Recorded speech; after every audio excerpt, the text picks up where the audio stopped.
Il est 1 heure du matin et c'est maintenant que j'enregistre cette vidéo. Ma semaine a été complètement bouleversée et j'ai beaucoup de choses à te dire. Donc c'est maintenant, c'est vraiment maintenant. Et comme j'ai beaucoup de choses à dire, je risque de devoir couper cette vidéo en plusieurs parties pour en faire 2 voire 3 épisodes différents parce que toutes ces informations-là sont liées et donc ça vaut le coup d'en parler vraiment en une seule fois. Bonjour et bienvenue dans ce nouvel épisode de la série Je quitte mon CDI.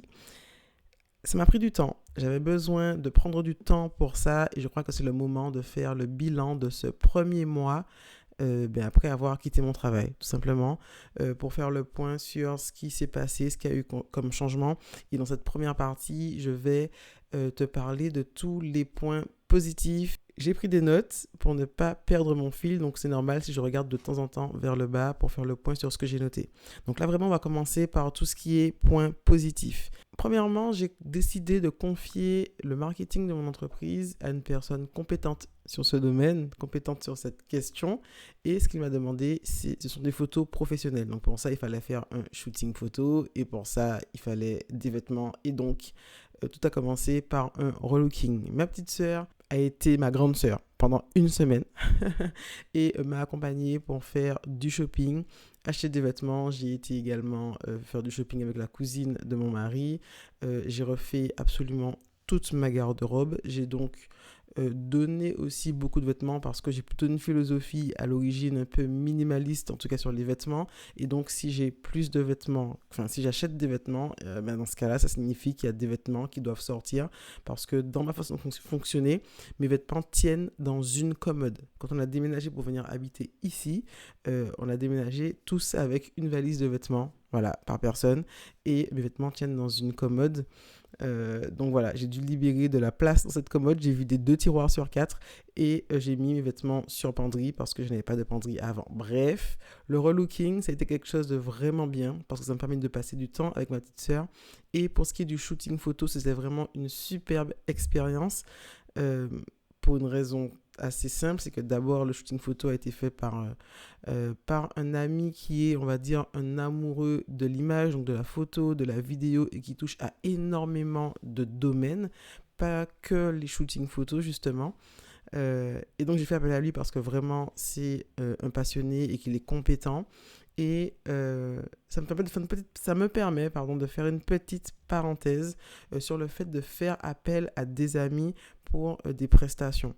Je pars du principe que lorsqu'on fait appel à un ami dont c'est le métier pour réaliser un service, donc dans ce cadre-là, un shooting photo, eh bien, à mon sens, c'est hyper important de ne pas essayer de le faire travailler au rabais, de ne pas demander de réduction, parce qu'au contraire, si c'est quelqu'un de ta famille, si c'est un ami, si c'est quelqu'un que tu apprécies et que tu veux aussi qu'il réussisse dans ses affaires et que son entreprise se développe, eh bien, il faut payer comme n'importe quel client. Voire même, en réalité, il faudrait peut-être payer plus, en fait. Et pourquoi je dis ça? Parce que je pense que c'est important de soutenir les gens qui sont autour de vous, qui se lancent dans des projets importants pour eux, qui veulent développer de nouvelles choses. Soutenez-les. Et plutôt que de demander des réductions parce que ce sont des proches, au contraire, payez comme de vrais clients parce que la plupart du temps, même lorsqu'on demande des réductions, on a quand même envie d'un résultat à la hauteur, un résultat de qualité. Et c'est important pour moi que cet ami ne se sente pas frustré de travailler pour moi. Et donc, pour ça, il faut être clair sur le fait que je voulais le payer à sa juste valeur. Donc, c'est ce que je vous conseille de faire avec les personnes autour de vous qui ont des entreprises, qui font de la prestation de services, peu importe de quoi il s'agit. Soyez fair play en fait et soutenez-les plutôt que de demander du rabais, des réductions, sachant que vous serez très certainement aussi exigeant que n'importe quel autre client.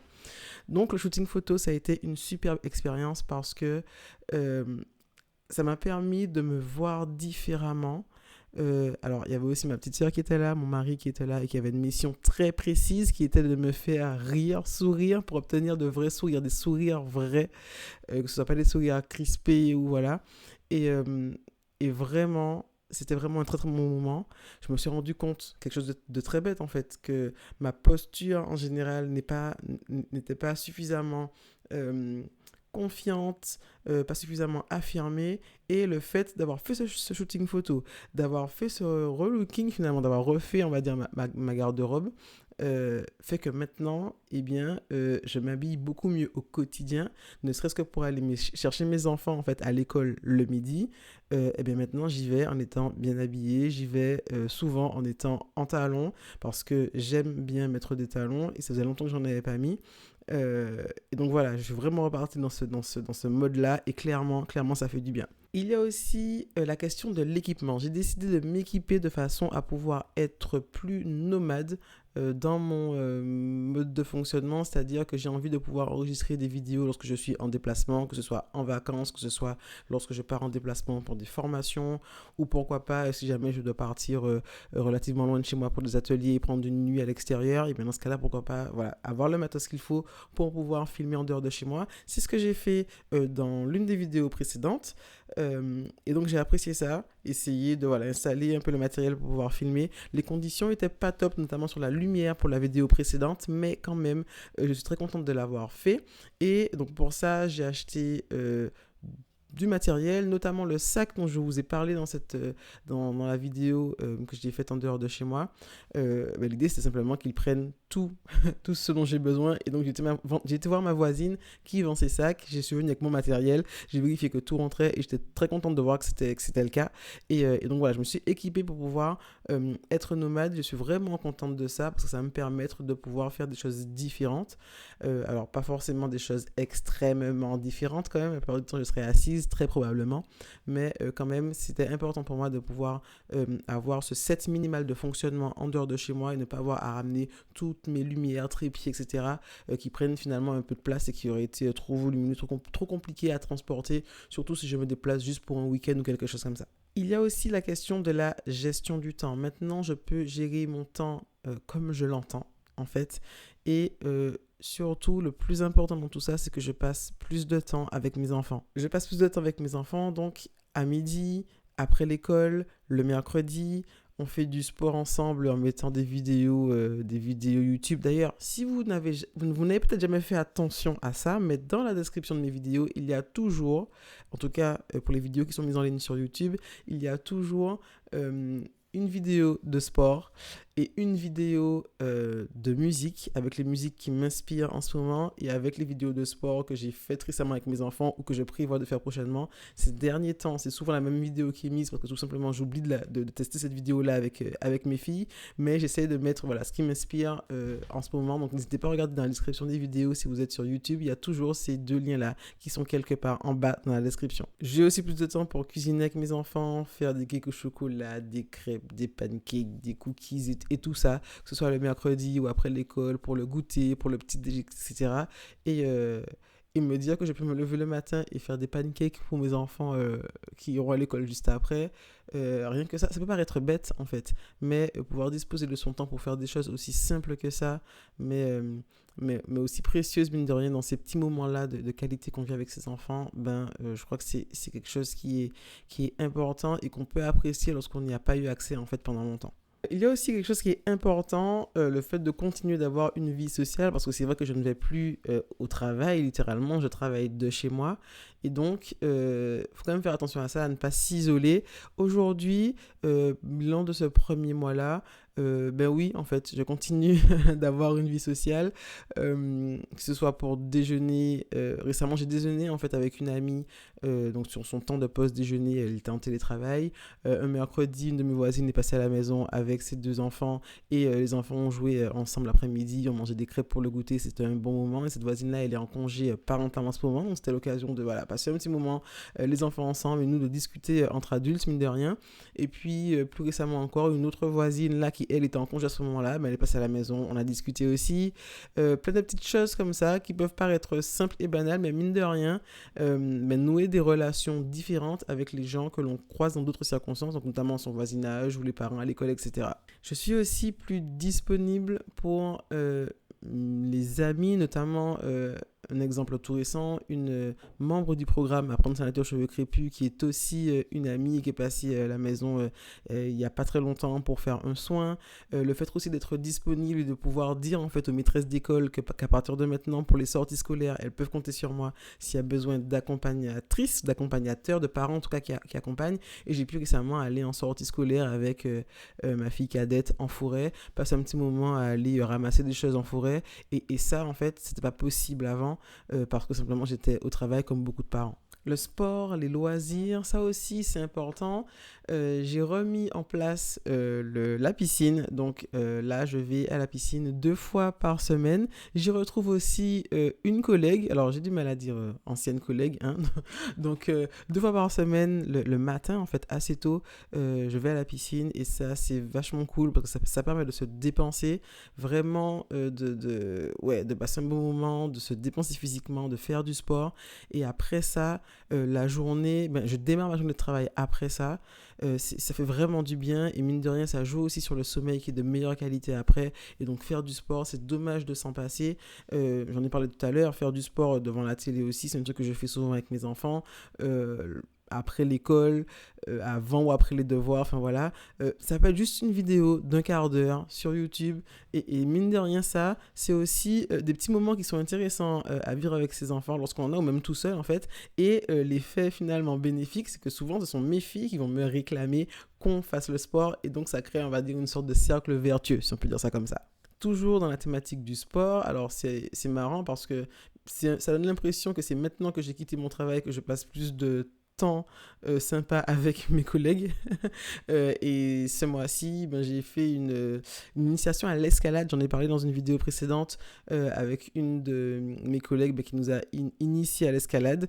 C'était vraiment super et j'ai vraiment envie de refaire ça. Je vous en ai parlé précédemment.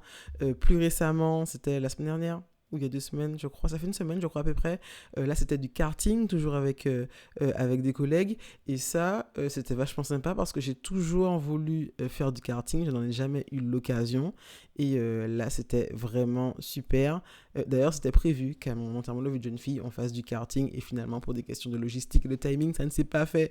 Donc, ça fait 10 ans, littéralement, voilà, que je voulais faire ça et donc c'était vachement cool. Je me suis retrouvé à faire un premier tour très bien et je crois que j'ai pris la confiance après. Donc j'ai heurté quelqu'un au deuxième tour. J'ai fait un tête à queue comme dans Mario Kart. C'était pas mal mais il faut faire gaffe quand même. Et donc karting, ouais, c'était sympa. L'inconvénient c'est qu'il faisait extrêmement froid et quand j'ai décollé mes mains du volant après le premier tour, mes mains sont restées figées dans cette position-là, tellement il faisait froid. Mais c'était quelque chose de vachement sympa à tester.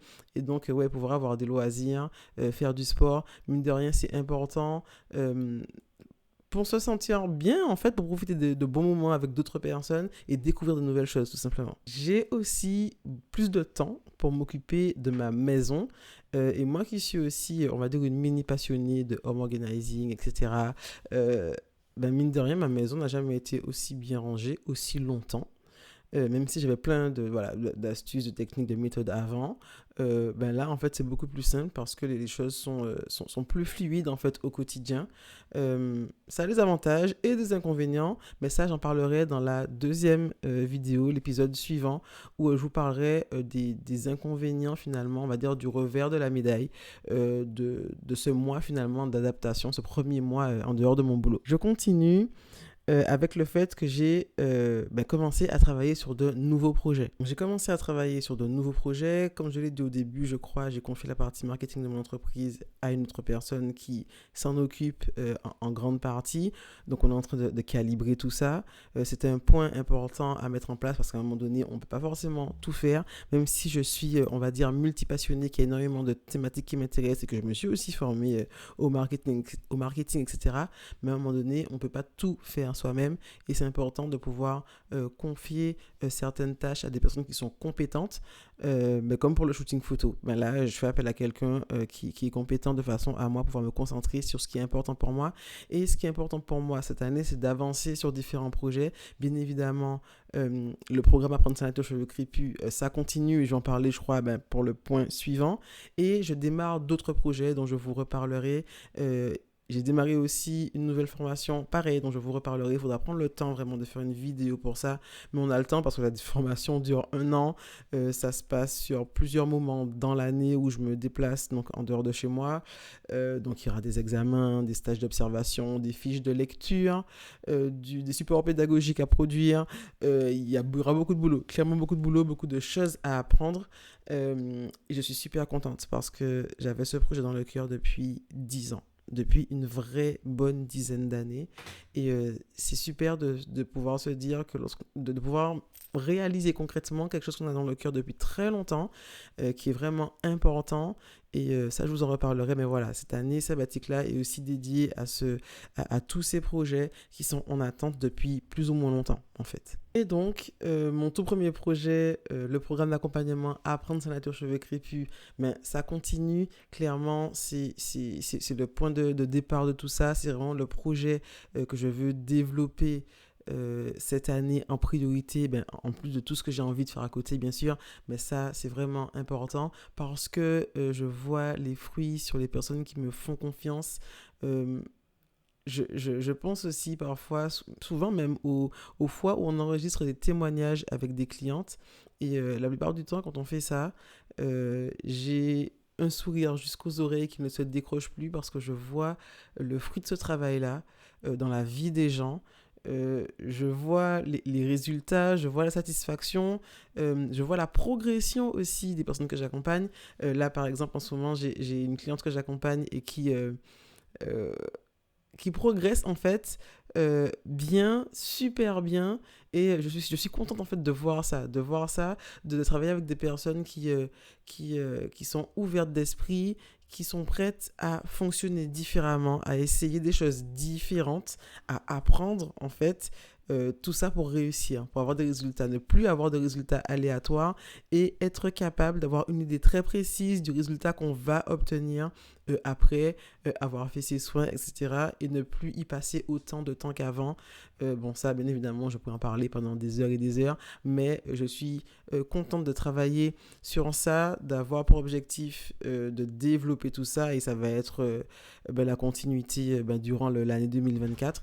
D'ailleurs, c'est l'occasion de faire un petit point en fait. Moi, je vous invite à faire un point maintenant qu'on arrive clairement à la fin de l'année. Faire un point sur l'année écoulée. Est-ce que vous aviez des projets? Est-ce que vous avez lancé ces projets? Est-ce qu'ils ont abouti? Qu'est-ce que vous avez envie de faire l'année prochaine en fait? Et ne pas attendre le 1er janvier pour se fixer des résolutions, mais prendre des décisions lorsqu'il faut les prendre, lorsqu'on a l'occasion de les prendre, ne pas attendre et se projeter en fait. Se projeter, c'est ce que j'ai envie de faire pour l'année à venir. J'ai décidé d'ailleurs que pour Noël, je ferai une offre exceptionnelle pour le programme d'accompagnement Apprendre sa nature cheveux crépus où les membres du programme, toutes celles qui rejoindront le programme avant Noël, auront accès à l'enregistrement en direct du nouveau bonus qui va arriver. Alors c'est très simple, mes clientes me disent d'arrêter de faire des bonus parce que le programme est déjà super, mais j'ai encore des idées, il y a encore des choses nouvelles que j'ai envie de rajouter. Et donc voilà, celles qui rejoindront le programme auront accès, pourront plutôt participer en direct à l'enregistrement de ce bonus-là et donc pouvoir me poser des questions en direct et ça c'est top. Pouvoir être là en direct et pouvoir poser des questions, c'est vraiment super pendant qu'on est en train vraiment d'enregistrer ça. Et pour celles qui ont l'occasion de le vivre, les retours sont toujours hyper positifs. Et autre chose que j'aimerais offrir, en fait dans le programme d'accompagnement, il y a 4 mois d'accompagnement, 4 mois avec des séances de coaching toutes les semaines où on avance en fait pas à pas dans la progression, dans le programme pour avoir des résultats et ils arrivent souvent bien plus vite que 4 mois. Très clairement, il suffit d'aller sur la page de témoignage du programme pour voir ça. Et là, j'ai envie vraiment de pouvoir passer un temps dédié avec les prochaines personnes qui rejoindront le programme, mais de façon vraiment individuelle et à la fin de l'accompagnement. Pourquoi pas au début? Parce qu'au début, il y a déjà tout ce qu'il faut pour avancer pas à pas et on se voit toutes les semaines en séance de coaching de groupe pour avancer. Donc là-dessus, il n'y a pas de souci. là, j'ai envie de faire un point avec les nouvelles membres du programme après leur accompagnement, après leurs 4 mois. En fait, au bout de 4 mois, les séances de coaching s'arrêtent parce que les résultats sont là, il n'y a plus besoin de séances de coaching, mais les membres du programme gardent accès à tout le reste, toute la formation, toutes les autres formations qui sont aussi incluses dans le programme, à savoir la formation pour les parents, la formation pour savoir s'occuper de ses cheveux avant, après, pendant la mer et la piscine, l'assistant virtuel qui permet d'avoir des résultats hyper précis en fonction de vraiment ce qu'on veut obtenir comme résultat sur le plan esthétique. Tous les bonus qu'il y a autour restent accessibles en illimité et j'ai envie de pouvoir offrir vraiment 1 heure en tête-à-tête pour pouvoir faire le point avec chacune sur son parcours, ce qu'elle en retire, vraiment comment elle a vécu en fait tout ça, parce que pour moi c'est hyper important d'avoir des retours précis parce que je veux améliorer en permanence. C'est vrai que mes clients me disent souvent que c'est bien, arrête d'améliorer, mais c'est ça qui est stimulant en fait, faire encore mieux, être toujours plus précis, et je le vois bien en fait, depuis que j'ai commencé et jusqu'à maintenant, c'est toujours plus précis et du coup les résultats arrivent encore plus vite et finalement 4 mois d'accompagnement, moi, je sais en fait qu'on pourrait faire moins et lorsque que j'entends dire que 1 an d'accompagnement pour les cheveux, finalement, c'est pas nécessaire d'aller jusque-là. 4 mois, c'est déjà presque trop, mais souvent, je me rends compte que les clientes ont peur d'être lâchées toutes seules, de voler de leurs propres ailes. Et donc, moi qui pense que ce programme-là pourrait être suivi en 3 mois, clairement, objectivement, et je le vois avec mes dernières clientes, en 3 mois, elles ont déjà de super résultats, eh bien, il y a ce mois de plus là qui est là, que je ne vais pas encore enlever, même si je me dis qu'un jour, il faudra peut-être réduire à 3 mois comme c'était prévu à l'origine. Mais pour l'instant, on en est à 4. Donc, tant que ça dure, il faut en profiter. Et donc, à la fin de ces 4 mois-là, on aura un entretien vraiment en tête-à-tête pour faire le point et vraiment me laisser des retours pour que je continue d'être meilleur en fait, tout simplement, en tant que coach, humainement aussi, je pense que c'est important. Et ça fait partie finalement des engagements que moi je tiens à respecter, être vraiment en contact direct, permettre à mes clientes en fait d'être en contact direct avec moi tout au long de leur accompagnement et faire un point à la fin, ce serait la cerise sur le gâteau en fait, tout simplement. Au final, pour faire le point sur cet épisode, beaucoup de points positifs en fait. J'avance sur les projets qui me tiennent à cœur, j'ai plus de temps avec mes enfants, plus de temps chez moi aussi, parce que mine de rien, j'aime bien être chez moi et faire en sorte que mon chez moi, et faire en sorte en fait de me sentir bien chez moi. En fin de compte, je me sens plus libre et j'ai la sensation de me rapprocher de la personne que je désire être. C'est tout ce que je vous souhaite pour l'année à venir et je vous dis à très bientôt pour le prochain épisode. Ciao. Dans le prochain épisode, je te parlerai finalement de l'envers du décor, de tout ce qui est moins positif, voire même tout simplement négatif. À très bientôt dans le prochain épisode.